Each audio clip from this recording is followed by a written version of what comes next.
All right, so today we're going to talk about a simple derivative and what it means, just as just an intro level to what derivatives are. Again, I apologize if my audio is messed up. I'm not using my AirPods to record. I'm actually just freeballing this, so you might hear my pen, you might hear other things, and I apologize for that in advance. So a derivative is essentially, let's start off with a simple definition. A derivative is essentially a change in a certain value at a given point. All right. And it's defined by this. It's called the difference quotient, which I think you guys should all memorize. So it's f of x equals the limit of h approaching 0 of f of x plus h minus f of x, right, all over h. Now, what is going on here? So the thing is here, represents the slope of a tangent line at point x. And the tangent line would, you would have your graph, you would have some point, and it would be like something like that, right? And the given point here is the h, like that's our change. So we want to see compared to the point at x, right? We want to see that change of h, and we want to see that difference between h and x. That's why we have this formula here. So it's good to just memorize this. Sometimes teachers won't give it on exams, sometimes they will. I don't know how your teacher works, but memorize this, please. So there's basic rules that I think you're going to use a lot. All right, let's go over them fairly quickly. We have one, the power rule. Power rule states, that's not how you spell rule. Power rule states, if I have a function, right, if I want to find the derivative of some function, which is again the change, like the rate of change given at a certain point, we want to take this is our notation for it. So derivative, let's say, of x to the power of 4, right? We want to find, that's our function. We are now going to throw the 4 in front. And then we take our 4 up here, minus 1, which now equals 4x to the power 3.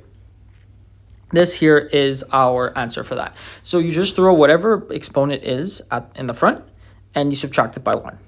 All right, that's a simple one you're going to use. Another one is called the constant rule. Now the constant rule states that, again, with our notation, d over dx of any constant. So it can be anything, a constant, right? We're just going to donate it. We're going to announce it with c. So yes, constant of c would always equal 0. So again, let's say I have, instead of c, I have a 4, it's going to equal 0. If I have a 3, it's going to equal 0. Any number, a constant is always going to equal 0. Okay. Next rule is going to be our constant multiple rule. Now we're starting to get a little deep into the territory of derivatives. Multiple rule, sorry. So let's say, again, we have our derivative. So we have our notation again. And in this time, we're going to have a function. So we're going to have, let's say we want to 4 times the function. I don't know. Let's say we have the 4 times. Let's say we wanted to take the one above, right? Let's say I want to take x over x to the power 4, right? So I want to find the derivative of this. Or actually, let's go like this, 4x to the power of 4, okay? Now, what can I do? Well, I can separate this. First thing I'm going to do is I'm going to separate it. So I'm going to put now 4 times the power, this is still the same thing, right? We can say these are still the same thing. Both of these equal the same. So 4 times the power of x to the 4, right? So now we're going to take our constant. This now becomes our constant. And we are now going to throw this in the front of whatever this is. So I'm going to find the derivative of this. Let me highlight it. It might be easier. We're going to find the derivative of this. It's a red highlighter, right? Find the derivative of this first. And then we're going to get to the 4. So what is the derivative of x to the power of 4? We put the 4 in the front, and we minus 1, so it becomes 3. Now, we take our constant, and we now multiply it 4 times this whole derivative, which, if we just multiply it out, will come out to 16 x to the power of 3, and that is our answer for that. I know I said a bunch of blah blah there, but hopefully you guys understood what I meant. Let's do another example on the side here. Let's say we want to find a derivative. Actually, let's go over here where it's clear to see. Let's say I want to find a derivative of 10x to the 3. Okay, that's my question on an exam, and I want to figure out what this means.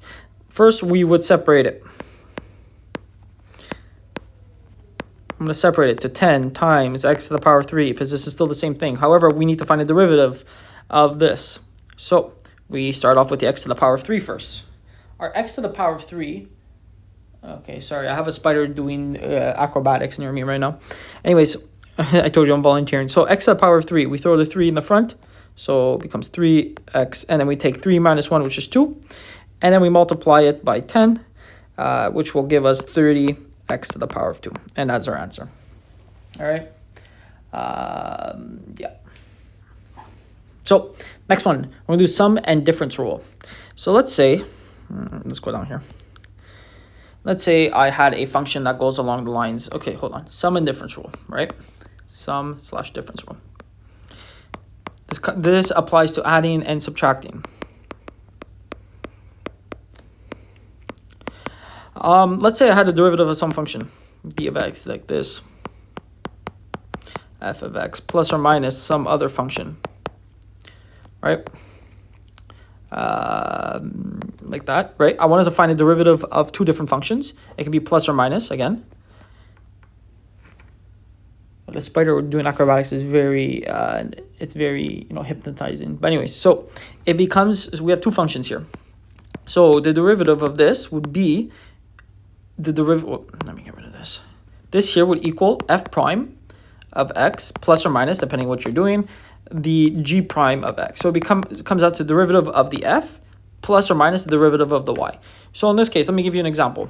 Let's say I had a function f of x. Let's say f of x equaled x squared plus 4 and g of x equal x squared minus 4. Okay. Which we all know, by the way, this here can be separated down to x minus 2 and x plus 2. Just thought of showing that to you. Anyways. All right. So let's say we had this. Now, if we go back to our rule that we did over here on the left-hand side, we are now have f of x equals x squared and all this, okay? So first, we're going to find the derivative of the first one. So let me put a little 1 here.